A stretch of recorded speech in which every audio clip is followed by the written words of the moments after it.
Bueno, vamos.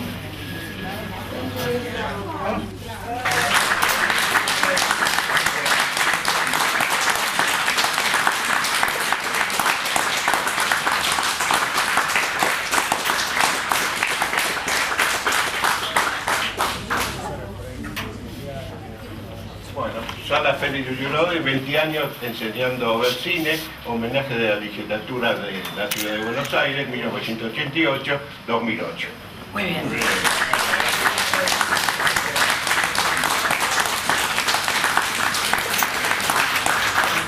Ya, gracias. No, por favor. Alfredo. La verdad que sí. Felicitaciones, Alfredo. Gracias, gracias.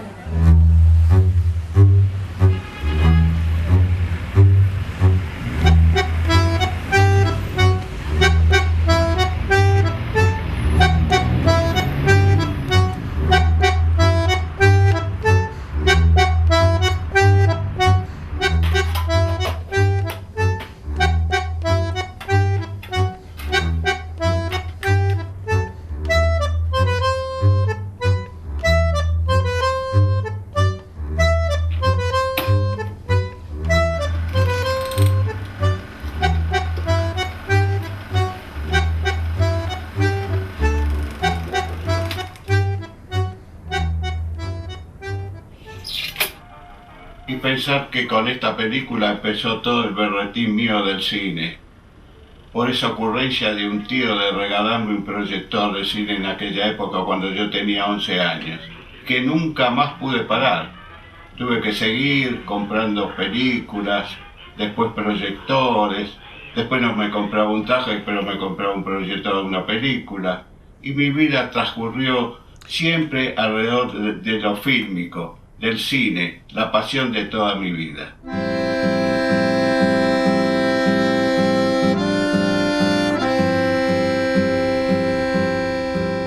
Resulta que un día, al tener el proyector que me había regalado mi tío, y al ver que tenía siempre las mismas películas, se me ocurrió dar cine para los chicos, cobrarles 5 centavos y con la recaudación volver a Luz Ferrandi y seguir comprando esos fragmentos, y yo se los proyectaba a los chicos que vivían en la cuadra, en un conventillo que estaba frente a mi casa, en una cocina de un conventillo, y bueno, recobraba 5 centavos cada uno y venían como 10, 15 chicos, después con unos pesitos, unos centavitos más, comprábamos la película. Para mí, viendo eso, me da la sensación que de esa casa de madera en el fondo, era un conventillo que había una cocinita de madera, y en esas cocinitas de madera es donde yo proyectaba y le cobraba 5 guitas a los pibes para ver la función.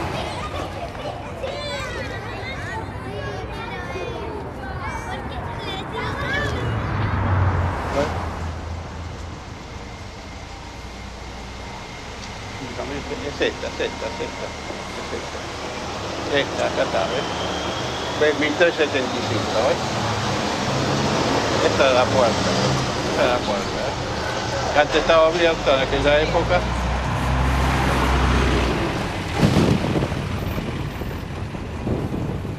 Había una inundación terrible que subió esta vereda, cuando el río crecía, era terrible.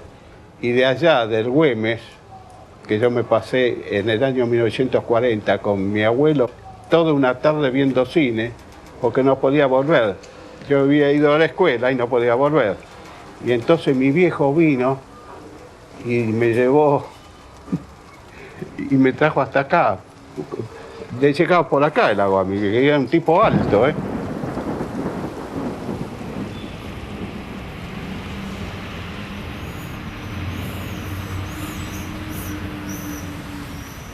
Lo más lindo era cuando íbamos al cine los lunes a la noche, que íbamos al cine Güemes. Ah, eso sí. Íbamos los tres y veíamos 3 películas.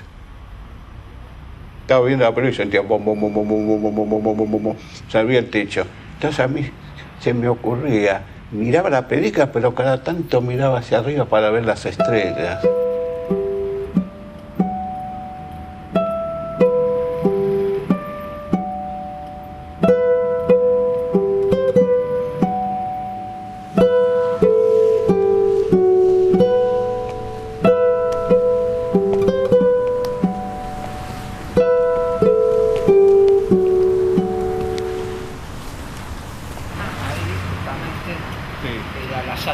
proyecciones.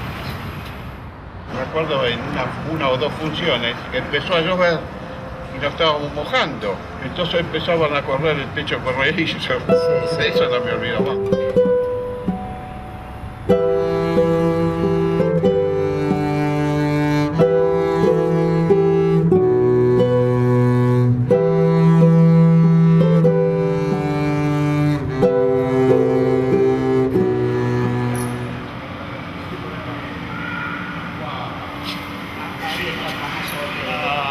Techo corredizo que ahora quedó Estaba abierto, ¿no? Y después estaba el techo corredizo que debía ser todo de chapa y hermético para que no pasara el agua ni nada. Tenía ventiladores, no había en aquella época refrigeración, y acá llegaba un momento, había tanta gente, hacía tanto calor, y entonces para que evaporar todos los humores, entonces ardía. Y vos decías, ¡oh, qué bello! Empezaba a llover y tenían que correr. Eso era en el verano.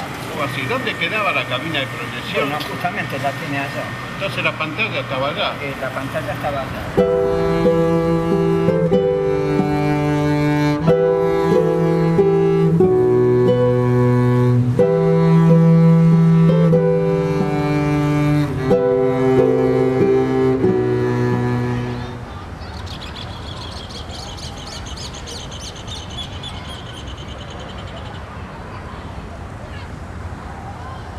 Yo me sentaba en el banco de la plaza y estaba Juan de Dios Filiberto con su orquesta. Y yo venía, era habitual en mí venir a escucharlo a Juan de Dios Filiberto. Un día pensé, pero yo tengo que estudiar música, ¿cómo es que no estudio música? Si a mí me gusta. Me levanté del banco, crucé. Vine acá donde actualmente falta esta puerta que se nota que hubo una puerta. Toqué el timbre y salió la madre de Filiberto. Y me dice, ¿qué querés? Así, me parece verla, ¿no? Yo quiero estudiar con su hijo música. Me mira y dice, mi hijo no tiene tiempo. ¡Bum! Y me tiró la puerta. Yo estaba enamorado de una chica que vivía al lado. Y yo me sentaba ahí, era por dos razones, para verla a ella y para escucharlo a Juan de Dios Filiberto. Y un día, pero ella me miraba, yo la miraba y nunca nos hablábamos, ¿no? Nunca nos hablamos. Y como yo vivía acá a la vuelta, en la calle Irala, el departamento donde nosotros vivíamos tenía una ventana que daba a los fondos de la casa de ella. Y yo empezaba a cantar canzoneta napolitana a toda voz. Y ella sabía que era yo que cantaba. Y cuando nos veíamos por la calle, nos mirábamos, pero ella se hacía la indiferente. Nunca le dije nada, nunca me dijo nada, pero fue el primer amor que tuve en mi vida. Platónico, por supuesto. Tenía 12 años. Y se llamaba Nené. De eso me acuerdo.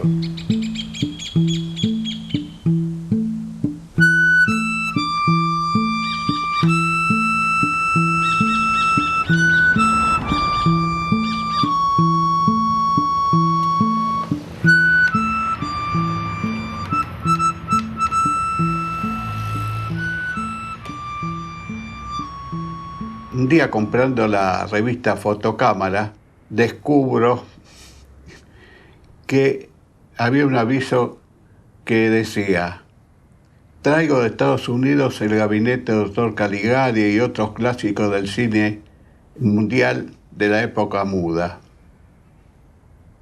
Me entusiasmé, digo, ¿quién será? Alfredo lo habré conocido en la década del 60, no sé exactamente, será más o menos 67, 66, una cosa así, a raíz de un anuncio que yo había puesto. Él me llamó y le vendí unas películas y después, aparte de ser un cliente, nos hicimos amigos. Me introduce en todo el círculo de coleccionistas, así conozco a Félix Giulio Dori. En la Asociación Argentina de Coleccionistas de Filmes tuve la colaboración de Alfredo Ligotti, que fue prácticamente una ayuda invalorable para mí, la hemos hecho prácticamente entre los dos, y hacíamos reuniones mensuales en la Asociación de Cronistas Argentinos, Asociación de Cronistas Cinematográficos Argentinos, que estaba en la calle Maipú.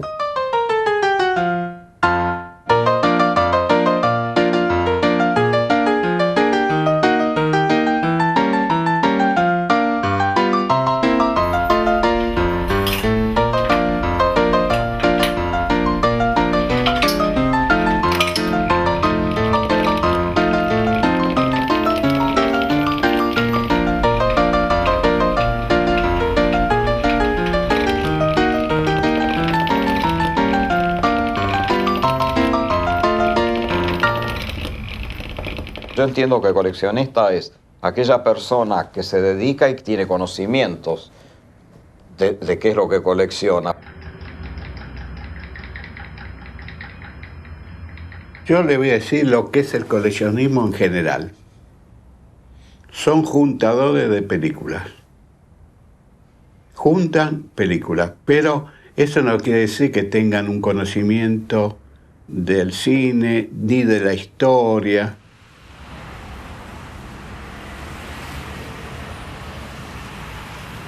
Yo junto películas, digamos, y hasta donde puedo las trato de mostrar. O sea, el problema con los rótulos es que cada uno entiende una cosa diferente cuando uno habla de coleccionista. Por ejemplo, en general, cuando se menciona la palabra coleccionista es alguien que la marroca, digamos, el material que tiene, y si eso es el coleccionista, yo no quiero ser eso. Ahora, si también implica el gusto por la difusión y por como entender que la cosa se completa cuando hay público que lo ve, entonces sí soy coleccionista.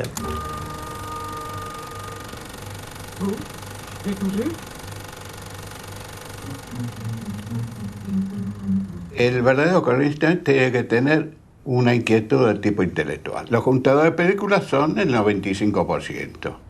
Y me atrevo a decir más, el 98%. Tienen las películas, pero no. Porque tienen dinero y pueden comprar. Con respecto a mi colección de películas, puedo no afirmar, pero aproximadamente hay unas 1000 películas entre los pasos de 16 milímetros, 9,5, 8 y Super 8. Son todas europeas. Hay un par de títulos nada más norteamericanos, además todas europeas. Uno piensa como coleccionista que las películas que tiene son todas buenas. Siempre traté de tener lo mejor de lo que yo podía conseguir, porque no es cuestión, yo quiero tal película y la consigue. Hoy en día es mucho más fácil con el DVD, que la gente compra el DVD que le gusta y la va buscando, y en una de esas no consigue todo lo que quiere, pero tiene mayor elección. Pero en la época nuestra, con las películas, era completamente difícil. Yo iba siempre a la calle Lavalle, que en aquella época, estoy hablando de los años 70, vendían películas las distribuidoras, y había algún otro que era medio estafador, así, que tenía también películas, pero tenía todo en una mesa. Los rollos arriba de la mesa, todos rollos que vos empezabas a revisar, le faltaban los títulos, llenos de empalmadura. Bueno, yo eso no lo compraba. Un día voy y entra una persona y empezó a hablar con él. Y yo me quedé parado ahí. Entonces le digo, ¿quién es esta persona? Ah, dice, este es el dueño de la distribuidora Grande Films. Ah, ¿y no vende películas? Vamos a preguntarle, yo creo que sí, que está en eso porque van a cerrar, creo que van a empezar a vender todo. 23 películas son. Y le digo, bueno, yo se las voy a comprar, pero no se las puedo pagar al contado. Le puedo dar algo ahora y después se lo voy pagando mensualmente. Todo de cine francés, algunas alemanas y una o dos italianas. Pero la mayoría es películas francesas. Era carísimo. Esos 23 títulos, como comprarse en aquella época un Fiat 1100, nuevo.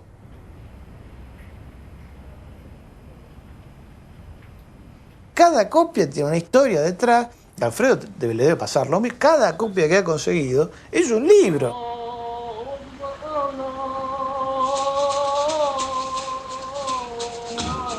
Unos tipos que encuentran unas latas, saben de Ligotti, que se dedica al cine, y dicen: Ligotti, nosotros querríamos que usted nos diga qué hay acá.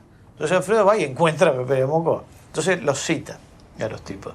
Los tiene sentados ahí en el living, pone la película sobre la mesa y dice: caballeros, esto es Pepe Le Mocó, no va a salir de esta casa. Digan cuánto quiere. Una cosa así fue. Claro, porque el tipo sabía que si se las devuelve no la ve nunca más nadie. Una película rara, única, una obra maestra de Julien Duvivier con Jean Gabin, una película fantástica. Y acá no había, yo no sé, nunca apareció otra copia de esa película acá en Buenos Aires.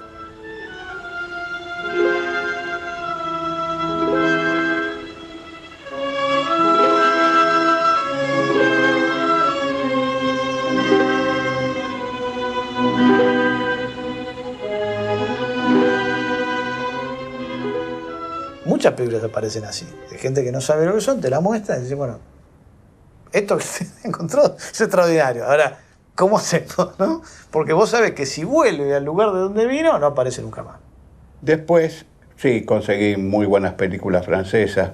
Esas ya me costaban mucho más. Eran películas que compré por un amigo que viajaba.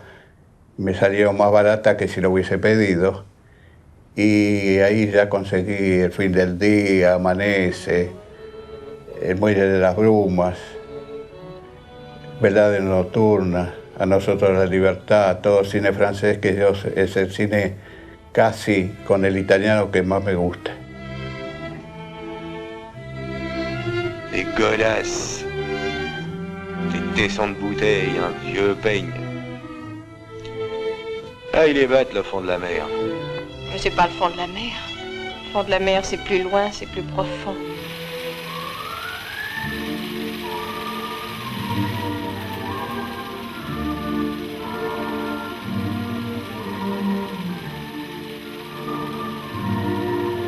Es una de mis películas preferidas. Es una obra de arte. Me parece que veo la conjunción justamente de todas las artes, o todas las artes reunidas en un solo film, dirigida por un gran maestro, una gran interpretación, un argumento interesante y una gran puesta en escena. Y mezcladas todas las artes, ¿no? Todas las artes que tengan vinculación con el teatro y el cine, ¿no?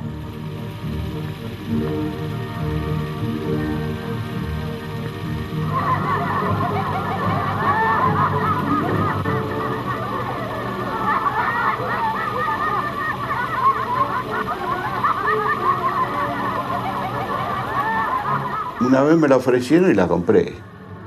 Y la guita que me costó. $500 me costó esa película.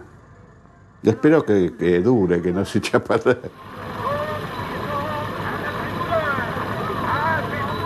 Hubo una película que se llama Demonio y carne, de Greta Garbo y John Gilbert, que es un clásico de cine mudo. Esa película siempre quise tenerla y nunca la pude conseguir.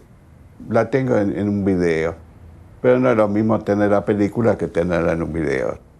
Es exactamente lo contrario, ¿no? La película tiene vida. Vos agarrás el rollo y le sentís el olor al material. La ponés en el proyector y el ruido del proyector. Es una cosa, tiene una magia que no es lo mismo que poner una pastilla, como yo digo, dentro de una casetera o de un DVD y que aparezca la imagen. Para el público, para pasar el momento, me parece perfecto, no digo nada. Además que no es la misma calidad, profundidad de campo y todo, que no tiene el DVD, no tiene la profundidad de campo que tiene una película. Es más bien chato. Bueno, pero es otra cosa, no se puede comparar, absolutamente.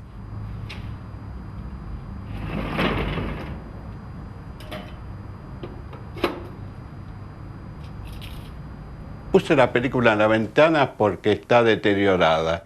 Y una de las cosas que que yo pienso que la puede salvar es que se ventile, ¿no?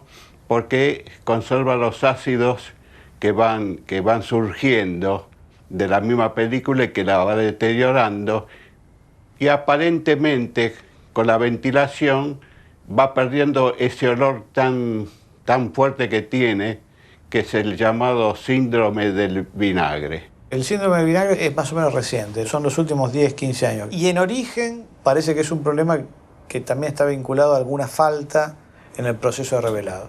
No sé si algún fijador mal puesto, alguna cosa. Entonces la copia dura una cantidad de tiempo y después se avinagra. Por el otro lado, pareciera que el último proceso que hay que hacer, que es el lavado de la película, tampoco está bien hecho, y entonces uno recibe películas que cree que va a durar mucho tiempo, que deberían vivir esa película o durar 100 años, como así está estipulado. En una de esas duran 2 o 3 años o 10 años y ya no existen más.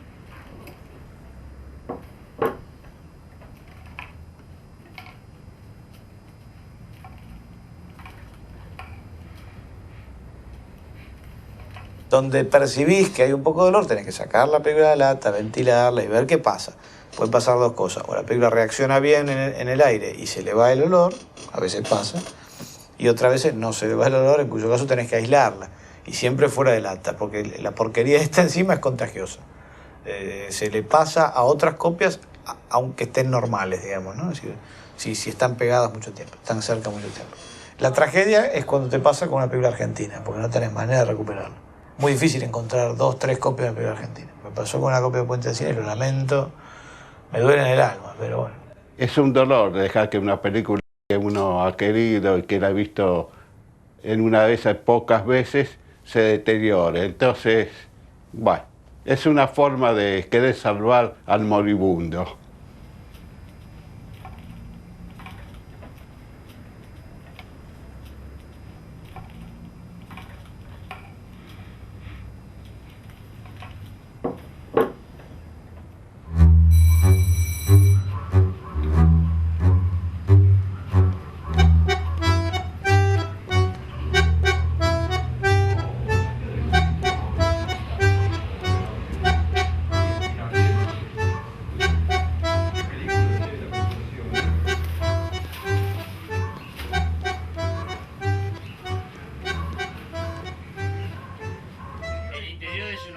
Desde hace 16 años me reúno todos los martes en esta habitación y vemos cine, tomamos un té y después del té vemos una película de mi cineteca.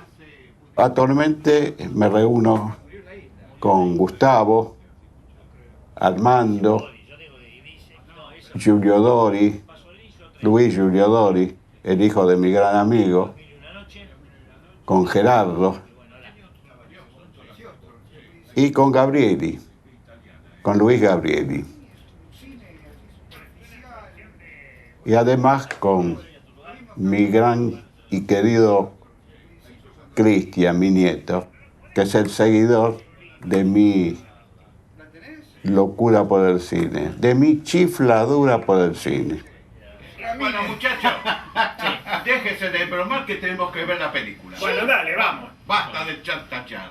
La paso bien, la verdad, que el tema de ver cine, de hablar de cine con ellos, porque yo no tengo amigos por ahí muy aficionados al cine, entonces me gusta charlar sobre lo que a mí me gusta con otras personas.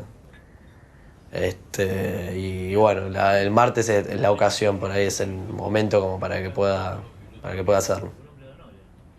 Mi abuelo me lo inculcó un poco eso de querer, qué sé yo, por ejemplo, el tema de los DVD, por ejemplo, por citar algún ejemplo.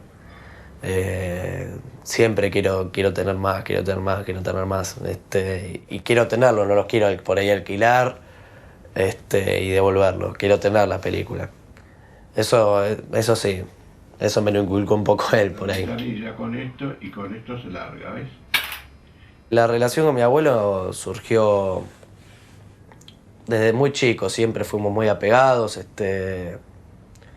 y bueno, el tema del cine nos unió todavía más, ¿no? Cuando a mí me picó el tema del cine, cuando cuando me empecé a fanatizar por el cine, eso todavía nos unió más y para mí es mi segundo padre.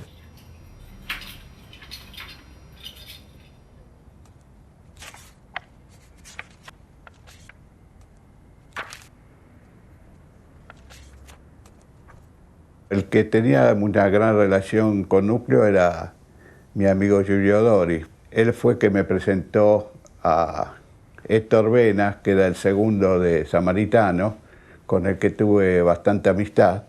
Bueno, con ellos llegamos a un arreglo y en 1980 empecé a dar películas durante 16 años.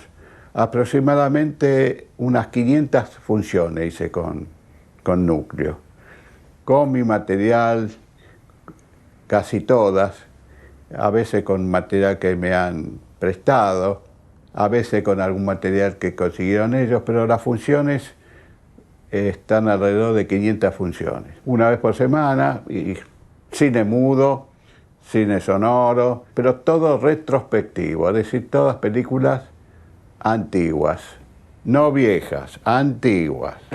Porque la gente dice, esa película vieja, no.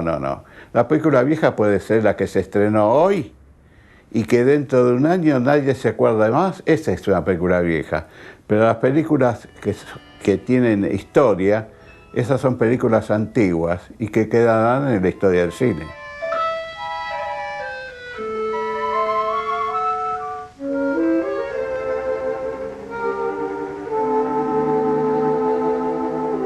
Y 88, una cosa así, hablando con Tito, me pide que pase películas de Buster Keaton. Entonces empiezo a pasar películas de Keaton los lunes, a programarlas un lunes cada una, y creo que ahí me encuentro con Alfredo.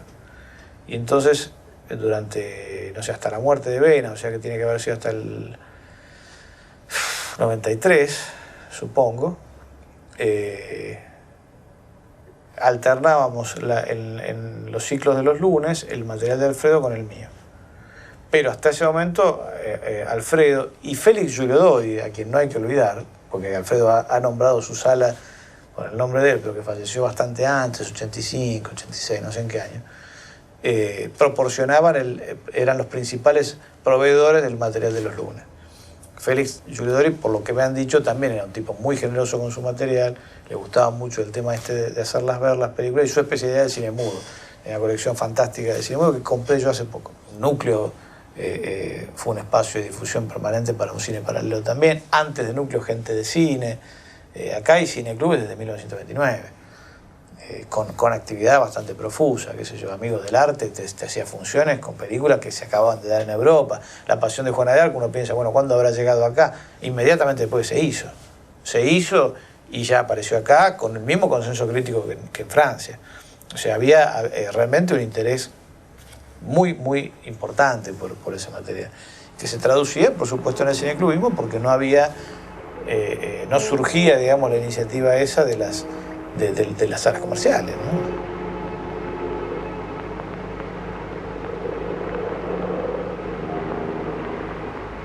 Películas de cineastas que fueron después reivindicados por la crítica, cuando empezaron a circular en DVD, en los cineclubes las veíamos todos los días. O sea, eran películas que circulaban, se conocían bien.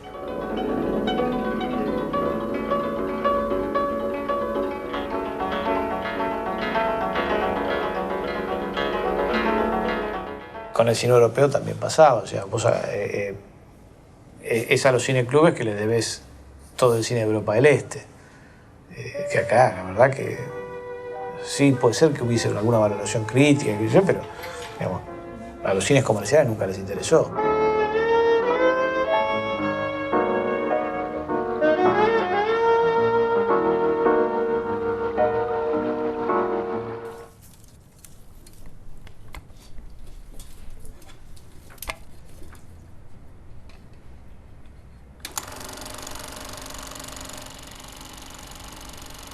El síndrome de Ligotti. Alfredo tiene tanto amor al material que tiene, es algo que a todos los coleccionistas nos pasa, a mí también me pasa. Que todas las copias que tiene, para él son las mejores del mundo. Es decir, no hay mejor copia que la que él tiene. Si aparece otra copia, él siempre va a encontrar algún defecto. que es algo que a todos nos pasa, ¿eh? No, yo lo he llamado el síndrome de Ligotti porque él lo expresa sin ninguna vergüenza, a todos nos da un poco de pudor. Pero lo cierto es que uno ve en DVD una copia mejor de una película que uno tiene en fílmico y no lo puede soportar. Digamos, es intolerable. ¿Cómo se atreven? Entonces uno siempre encuentra alguna cosa que hace que en realidad valore mejor la copia de uno. Entonces, qué sé yo, Alfredo me acuerdo que decía, no sé, había conseguido una copia que por ahí le faltaba un pedacito, digamos, y él se esforzaba en decir, no, pero no está mal que le falte eso porque yo la vi completa y era un poco pesada. Y en realidad vos notabas que era un esfuerzo que estaba haciendo el pobre Alfredo para digamos, exorcizar el dolor que le producía ese pedacito, ¿viste? Pero era lindo, era una cosa que la verdad es que a mí, yo me sentí siempre muy identificado con eso, porque te pasa, vos decís, puta, le falta un cacho, le faltan los títulos, ¿viste? Pero igual la querés dar, porque te parece que es importante, porque es única, por lo que fuera. Y todo el tiempo uno siente eso, el síndrome de Ligotti. Con Fabio Manes decimos todo el tiempo eso. Vos tenés el síndrome de Ligotti.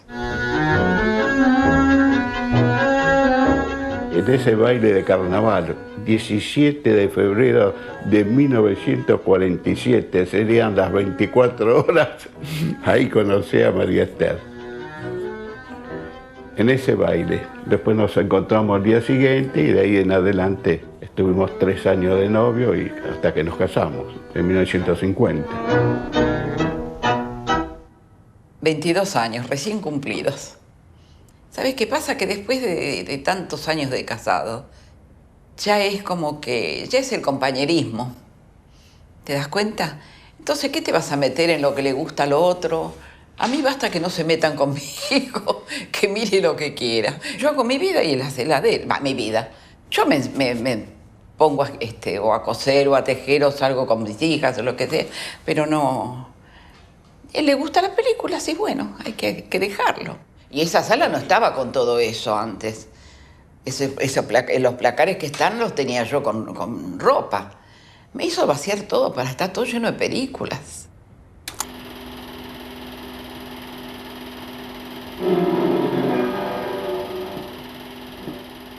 ¿Usted ha visto, señorita, que la quiso raptar? No lo creo. ¿No me cree? Él ha sido. ¿Yo? Sí, usted urdió todo esto. Virginia, tú no le creerás, ¿no es cierto? No tenía ni música, ni efectos sonoros, era muda completamente.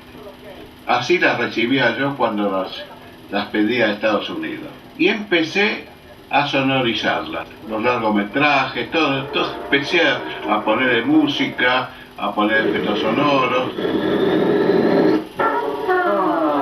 ¡Qué pesadilla! Estábamos todos ahí alrededor de la mesa de la cocina y entonces él leía el libreto.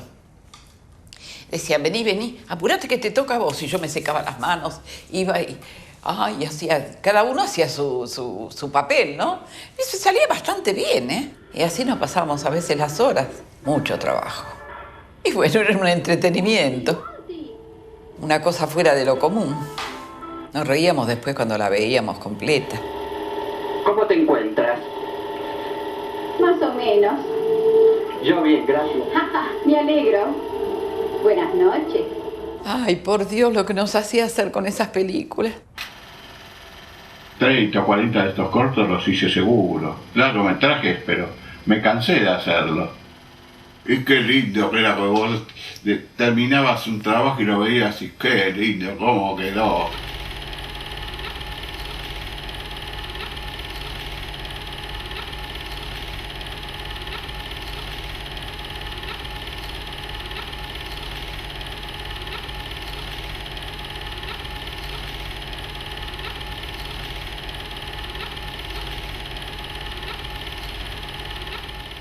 Siempre lo apoyé en todo lo que hizo y bueno, esto es una manera de estar, de ayudarlo y también porque me gusta mucho las películas que pasa y todo. Yo en realidad miro más el cine que tiene mi papá que lo moderno. Es más, cuando quiero ver un video se lo pido a él. Yo nunca en mi vida alquilé un video.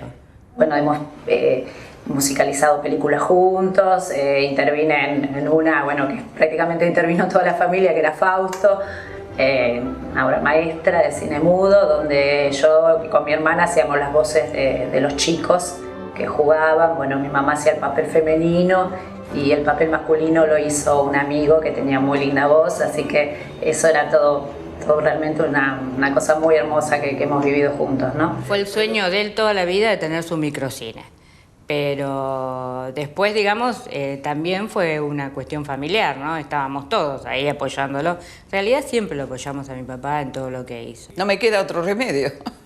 ¿Pero por qué? Y porque tengo que acompañar a mi marido, no lo puedo dejar solo.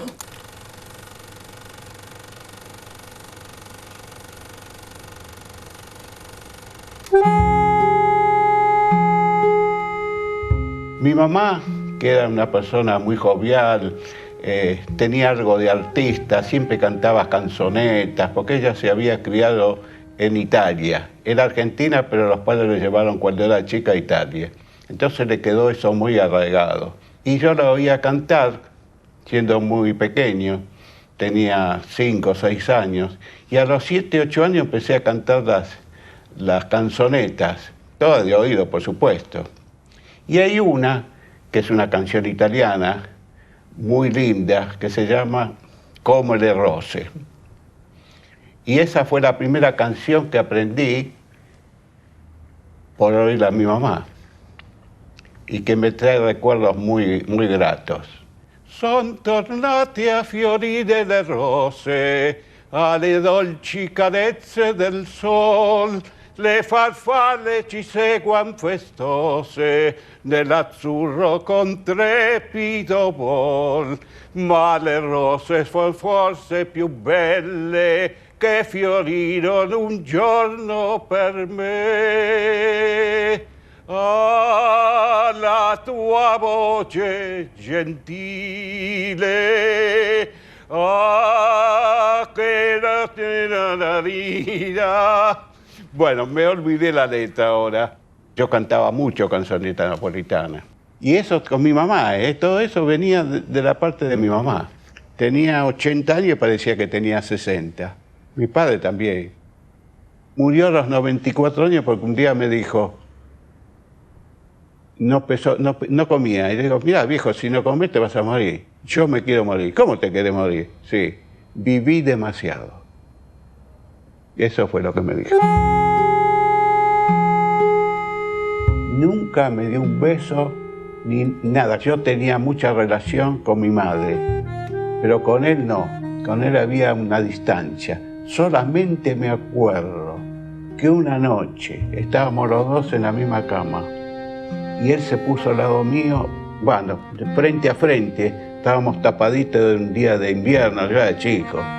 Y me contó un cuento que se inventó en ese momento. Un cuento inventado en ese momento, nunca más. Me fajó varias veces, pero no era de dar... Y si vos le dabas un beso, hacía así con la cara, la retiraba. Qué cosa.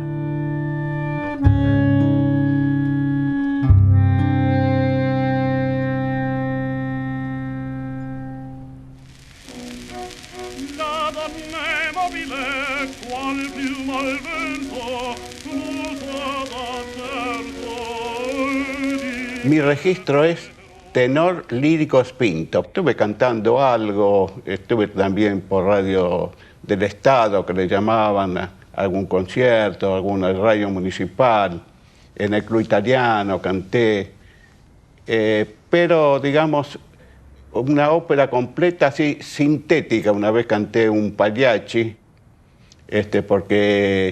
pero digamos así con una orquesta y no llegué. Si hubiese llegado al Colón, bueno, hubiese sido otra cosa.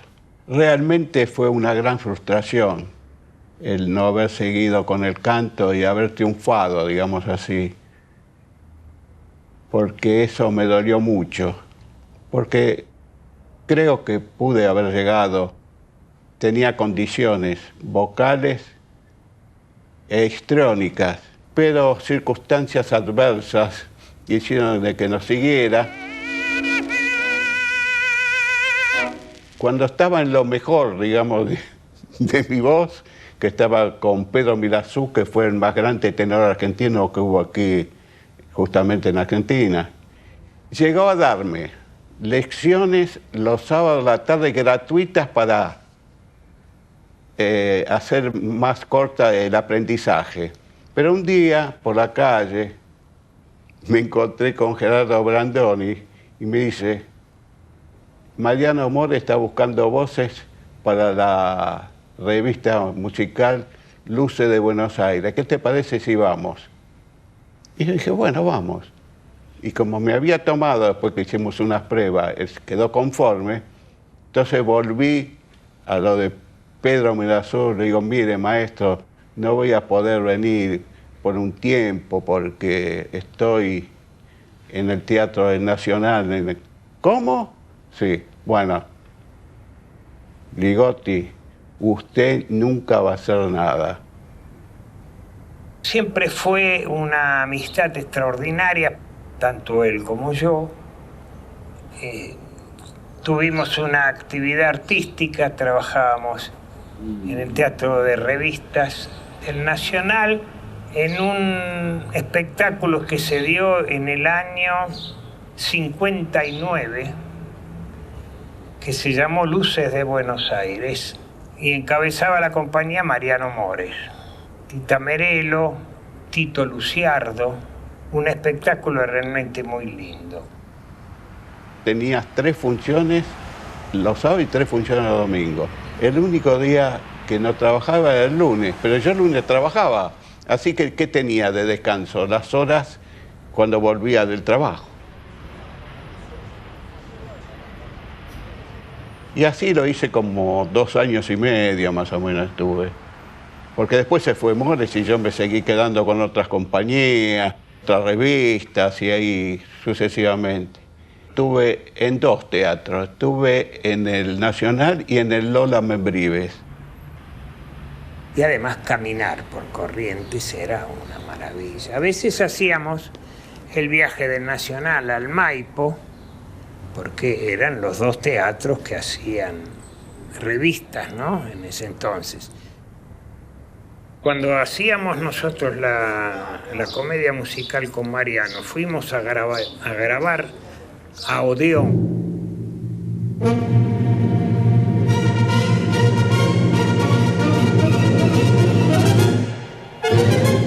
Nos invita a Mores para que vayamos a los estudios Odeón a grabar 2 o 3 partituras de las que él estaba en ese momento ejecutando en el teatro.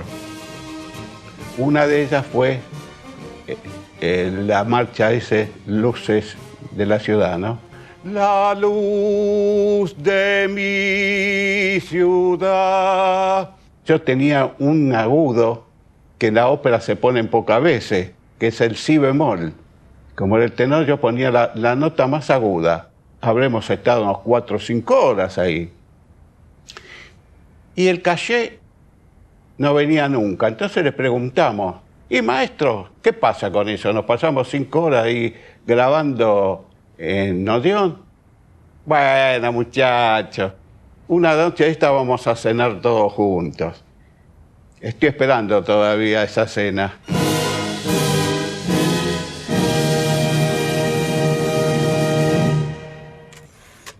Cuando terminé la secundaria, entré en la empresa a los 18 años y me fui cuando tenía casi 61. Siempre en la misma empresa. SECBA, Servicios Eléctricos del Gran Buenos Aires, donde yo trabajé justamente 41 años. Yo recuerdo que salía de la oficina a las 8 de la noche salía. Era un trabajo rutinario. Estaba tan cansado.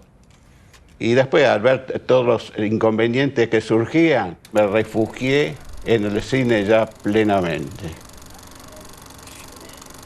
Como yo siempre dije, yo le alquilé el cuerpo, pero no el alma. Le alquilé el cuerpo porque me pagaba la empresa, pero Yo tenía otra vida, que era la vida cuando salía de la empresa.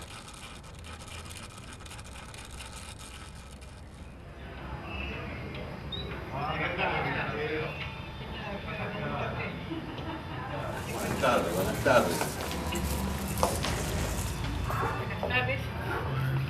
Hola, ¿qué tal? ¿Cómo te va? Bien, ¿y vos? Bien, bien, bien. Hola, hola, hola, ¿Cómo hola. estás? Bien, bien, querida. Bien.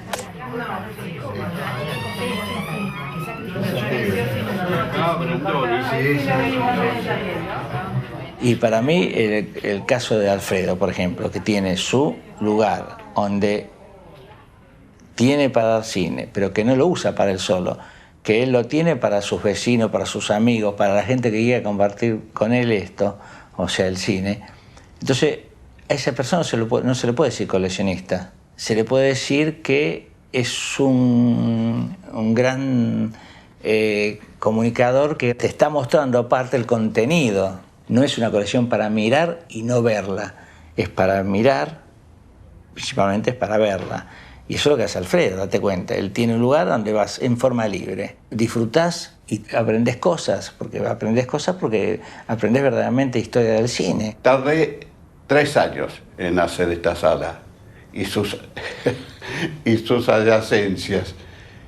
Pero me tocó una época buena, porque fue el principio del Plan Austral, en la época de Alfonsín. Entonces se podía conseguir los materiales bastante baratos. Y así fue como empecé. Además, tuve la suerte de que me ayudaban mucho en la construcción. Mi yerno, mis 2 yernos me ayudaron. Uno empapeló la sala, el otro hizo los revestimientos con un amigo que era carpintero, trajo todos sus instrumentos aquí en la sala. Y bueno, yo también trabajé mucho en la pintura, en los revestimientos. Fui testigo de su entusiasmo y de todos sus sacrificios para poder lograr tener su sala de proyección, tener su cabina de proyección, tener sus butacas, tener su telón de terciopelo.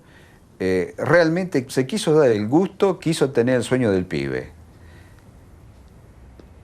Particularmente lo alenté y después de mucho sacrificio pudo darse el gusto.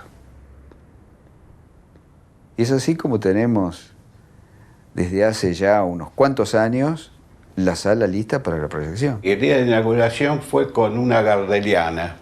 En 1988, el 24 de junio, se hizo una gardeliana. Aquí había como 60, 70 personas. Se pasaban películas de Gardel.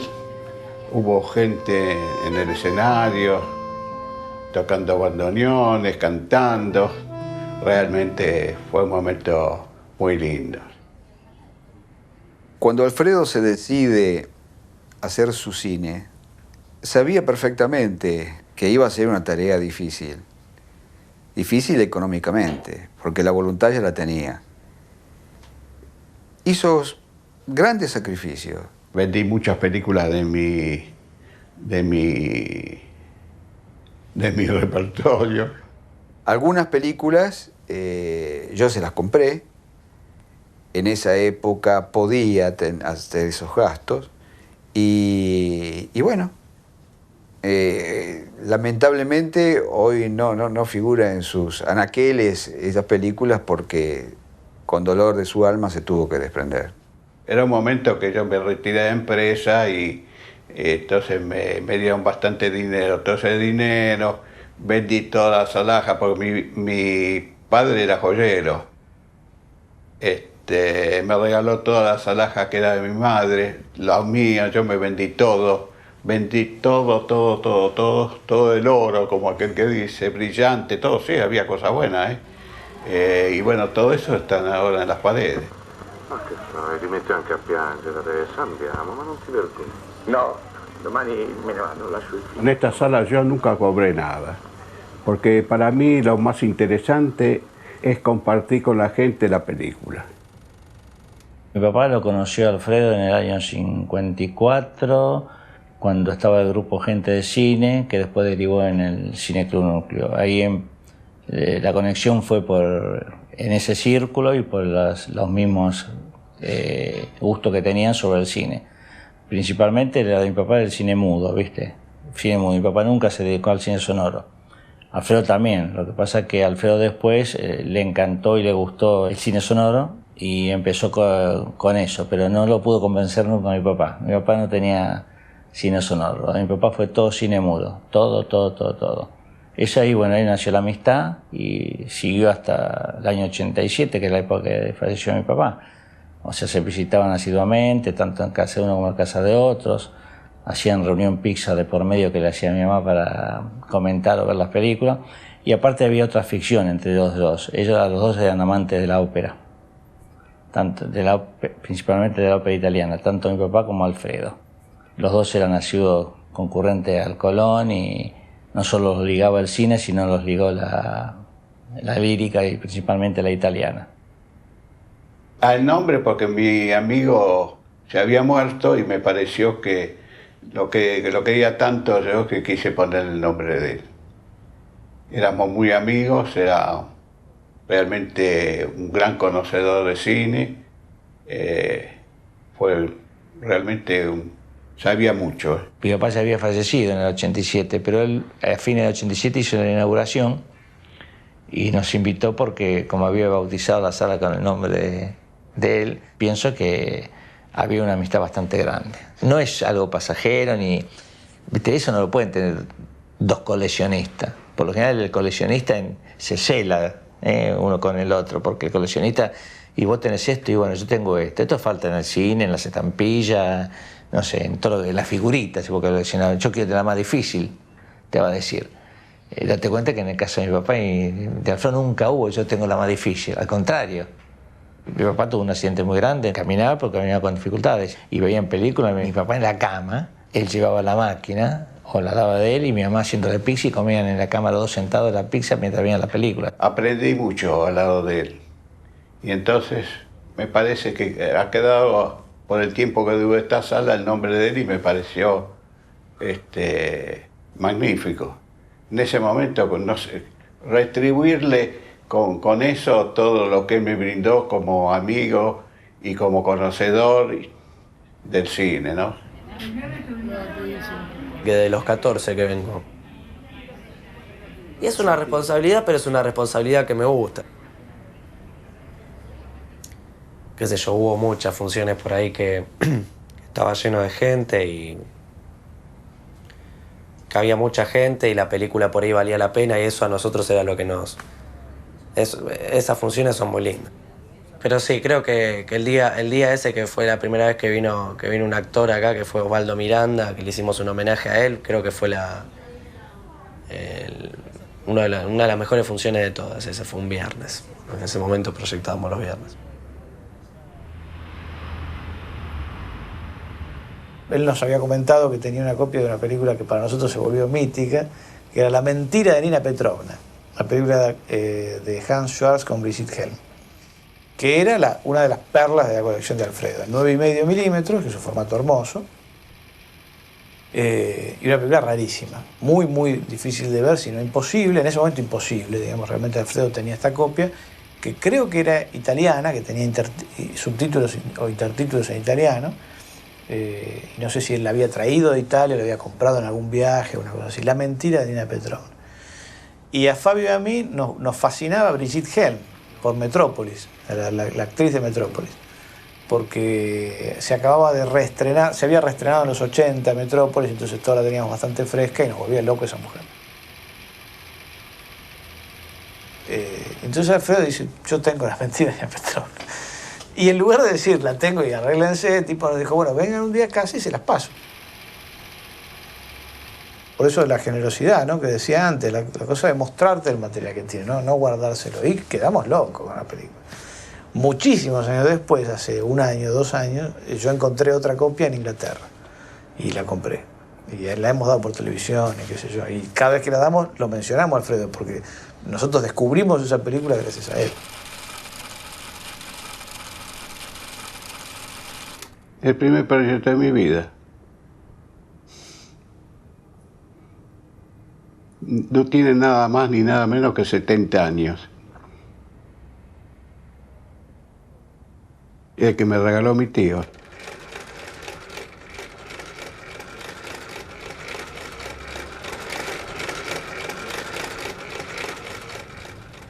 Tengo alrededor de 30 proyectores, entre todos los pasos, ¿no? 8, Super 8, 9,5 y 16 mudo y sonoro. Era una época que resignaba algún largometraje o algunos largometrajes por tener el proyector. Yo lo conozco porque me trae a arreglar un equipo. Porque a él le gustaba mucho sonorizar las películas mudas haciéndole efectos.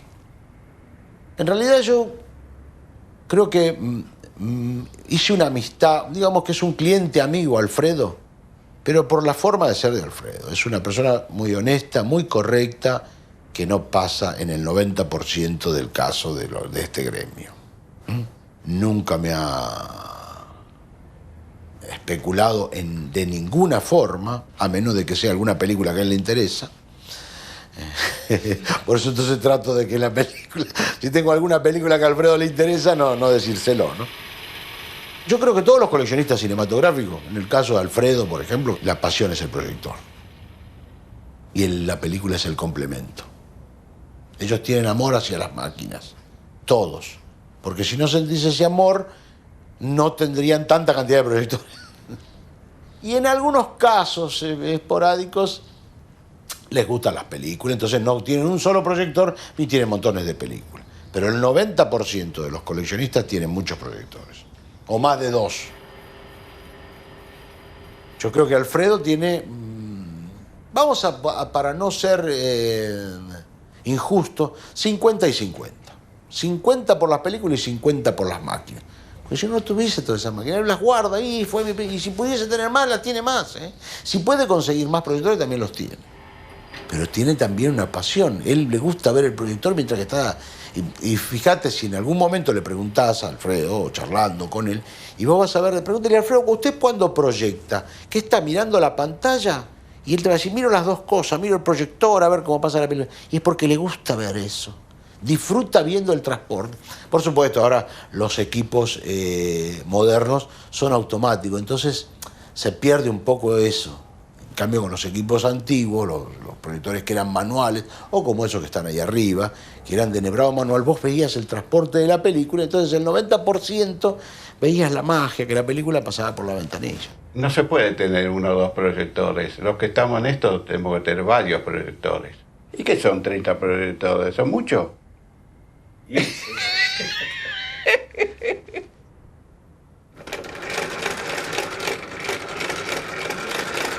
González era el portero de Kodak. Kodak tenía su filial y alquilaba películas. Y un día se cansó Kodak, no sé cómo fue, y se fueron. ¿Qué hicieron? Todo el material que tenían, no lo indemnizaron al gallego, se lo regalaron todas las películas. Y el gallego se puso a alquilar él. Los originales se los guardó todos. Y con las copias, alquilaba las copias nada más. Y era muy amigo de Giulio Dori, el comisario. Y cuando le robó, porque resulta como todo, había tipos que le afanaban las películas, o desaparecían. El que la alquilaba después no se abría más. Entonces el comisario hacía las investigaciones y no encontraba a los tipos. Y entonces se las devolvían. No le hacían nada, pero las películas, muchas se las recobraban. Entonces, ¿qué empezó a hacer? González les prestaba todas las películas que quisiera Giulio Dori. Pero Giulio Dori las quería comprar, a él no le interesaba. Es como el coleccionista no quiere que le presten y que después se las lleve. El coleccionista quiere tenerlas él. ¿Y qué pasó? Que el gallego dice, no, ¿usted cómo le voy a cobrar? No le puedo vender nada. Usted, toda mi cineteca es suya, usted usa la cosa. Pero sí, ya sé, González, pero yo quiero que usted me las venda las películas. Y no hubo forma, y así perdió un montón de películas, porque después se perdieron, se destruyeron, y mi amigo se volvía loco.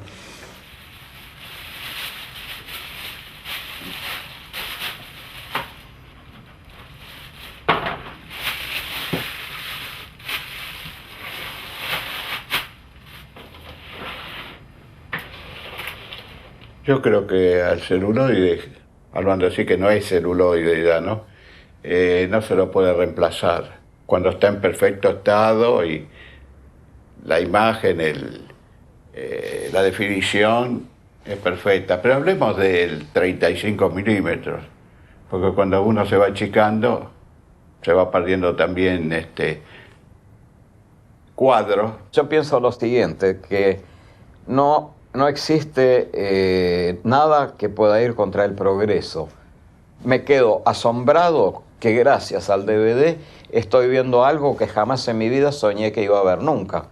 Veo algo que digo, pero esto existía, y sí, apareció. ¿Y de dónde salió? No sé, pero lo tengo. Nunca en mi vida pensé de que lo podía ver, y gracias al DVD lo veo. La realidad es esa. Contra el progreso no se puede ir, a pesar de la magia del cine, que la sigue teniendo igual. Para mí también, la magia del cine es inenarrable. Las luces que se apagan, etcétera, etcétera. Ahora, ¿cuánto durará? Veremos. La película está hecha para que la vea un montón de gente, no para que la vea uno, ni siquiera para que la vea uno solo en su casa, digamos. Esto del DVD está muy bien, pero la película vive de otra manera cuando vos la proyectás en una sala idealmente llena de gente. Con lo que más lo ves es con las comedias mudas, digamos. El cine cómico mudo, extraordinario, digamos, irrepetible, está realmente vivo en una sala llena de gente. Pasás El Maquinista de la General, o Tiempos Modernos, o cualquier clásico de la comedia muda, en una sala con 200, 300, 1000 personas. Yo he llegado a ver reposiciones del Gran Dictador o de Tiempos Modernos, en su momento se reponían en salas y se llenaba de gente. La carcajada de toda esa gente junta es algo energizante, es algo vital, fantástico. Es una experiencia que corre paralela a la película, digamos, pero es para lo que la película se hizo, ¿no? Es decir, eso es lo que se está perdiendo. Eso es lo que hay que tratar de aferrar, ¿no? Que no desaparezca totalmente, por lo menos, que quede en algún lugar.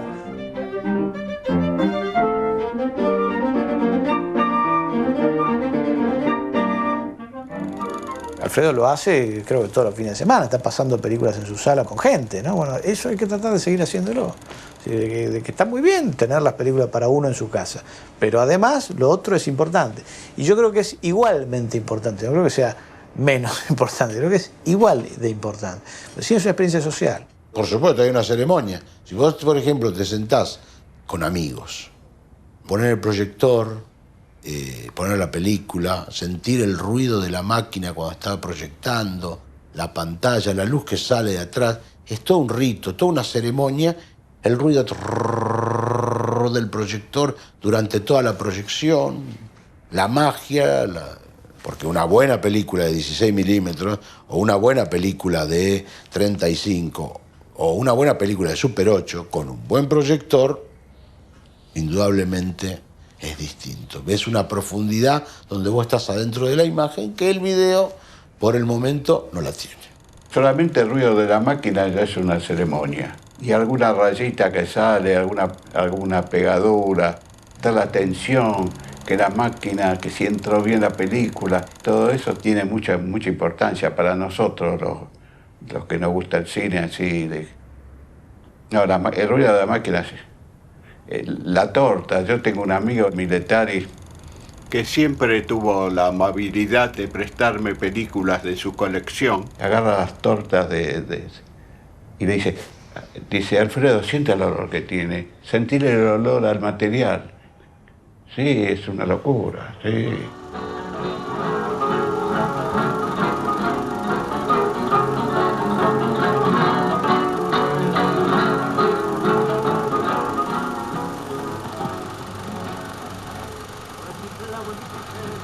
¿Qué decís, Carlitos?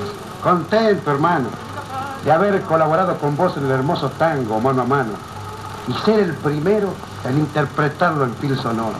Y yo, viejo, encantado del artista y del amigo. Gracias, viejo.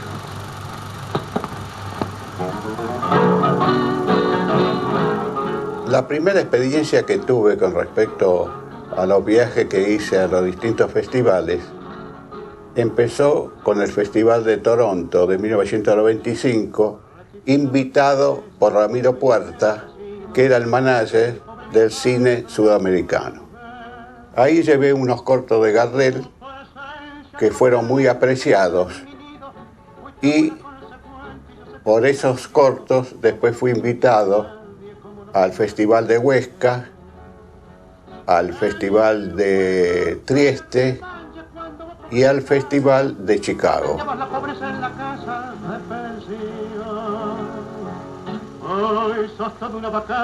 Y mi primer contacto con Alfredo Ligotti fue en el año 2000. Yo estaba en el Festival de Toronto, en Canadá, y Ramiro Puerta, un colombiano que programaba cine iberoamericano para Toronto, ya había pasado el año anterior una selección de cortos de Carlos Gardel, con Carlos Gardel como protagonista absorbente, que eran los primeros cortos del cine sonoro argentino. Yo le pregunté dónde había conseguido ese material y me dijo que un coleccionista argentino, macanudo, que había conocido y que tenía esos materiales, que se llamaba Alfredo Ligotti. Yo lo conocía de mentas a Ligotti, pero nunca había tratado con Alfredo. Y a partir de este comentario de Ramiro en aquel momento, me contó que había un proyecto para hacer en el Festival de Huesca algo similar a lo que él había hecho en Toronto, presentar estos cortos de Gardel que tienen un valor histórico muy importante porque, insisto, fueron las primeras experiencias del cine sonoro en la Argentina. En el 2001, entonces, finalmente se concreta el proyecto y viajamos a Huesca. Alfredo viajó con la lata bajo el brazo, no se desprendió de eso jamás. Ahí también yo me acerqué a un mundo porque como programador de la sala y como crítico, no recordaba haber tenido contacto con coleccionistas. Para ayudarte en lo que pueda cuando llegue la ocasión.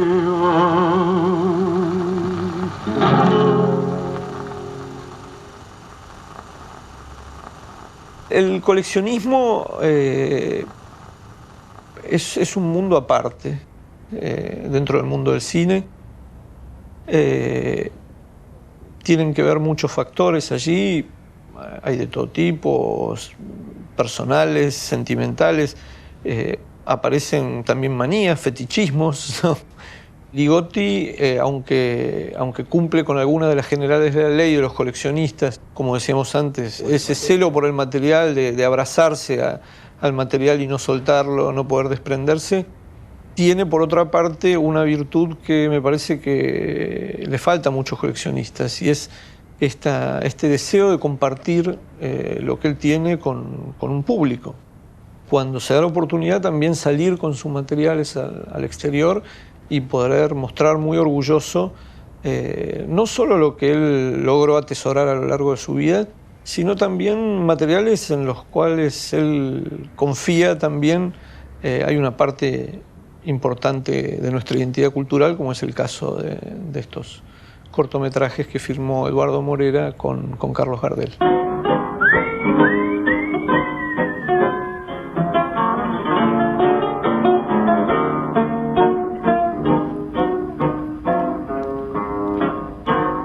Una calle en Barracas, al sur.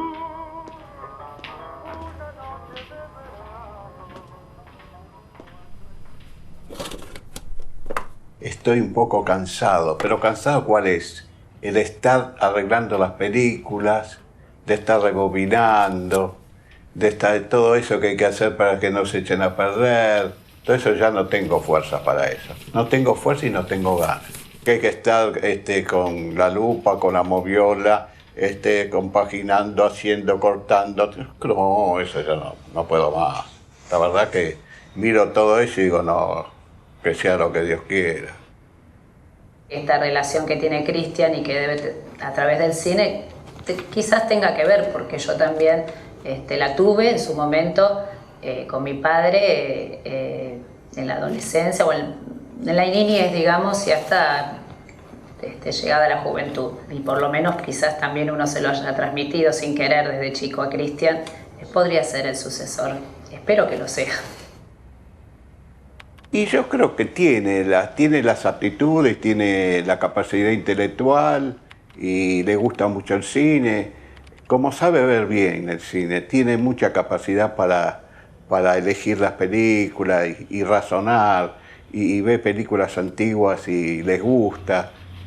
Sí, le veo condiciones.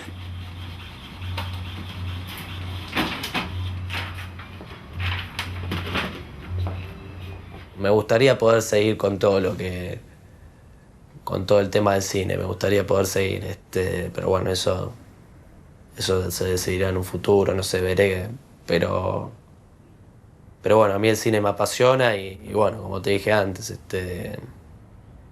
también me inculcó un poco el tema de la colección, ¿no? de ser coleccionista, pero bueno, qué sé yo, a veces por ahí mucha gente me pregunta si quiero estudiar cine. Yo digo que sí, que en realidad es lindo, ¿no? Pero yo creo que a mí lo que más me gusta es ver cine.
Yo recuerdo justamente de Giulio Dori, mi amigo, una vez él tenía 70 y pico de años, seguía comprando películas. Yo en ese momento, él tenía muchos más años que yo. Le digo, pero decime una cosa, vos seguís comprando películas, digo, con la edad que tenés, qué sé yo. Y entonces me dijo, sí, ¿cómo no lo voy a comprar? Sí, yo lo que quiero es disfrutarla. Y ¿qué me importa después? Si yo no estoy más. Dice, no estoy más, y bueno, que sea lo que Dios quiera, pero yo, como no sé lo que yo lo que quiero disfrutar ahora, ¿cómo voy a estar pensando después en mi muerte? Esas cosas no las puedo pensar. Bueno, yo tengo también esa filosofía.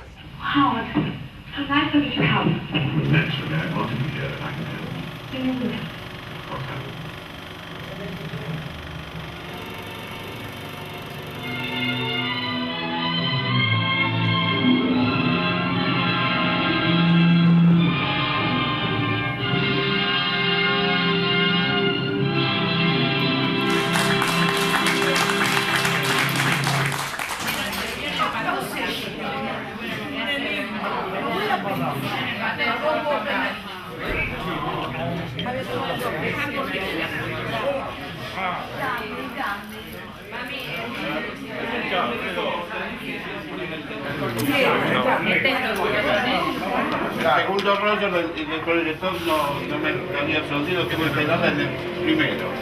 Y después, bueno, cuidado, que te vaya muy bien. A mí no me gusta mucho ver cine si no estoy acompañado con otro. No soy un cinéfilo solitario. No, me gusta compartir. El cine tiene que tener calor de público. Es vivir, ¿eh? A mí ¿cómo le podría decir a usted? Me ayudó a vivir el coleccionismo y el cine. Porque si no, tenía una vida hueca.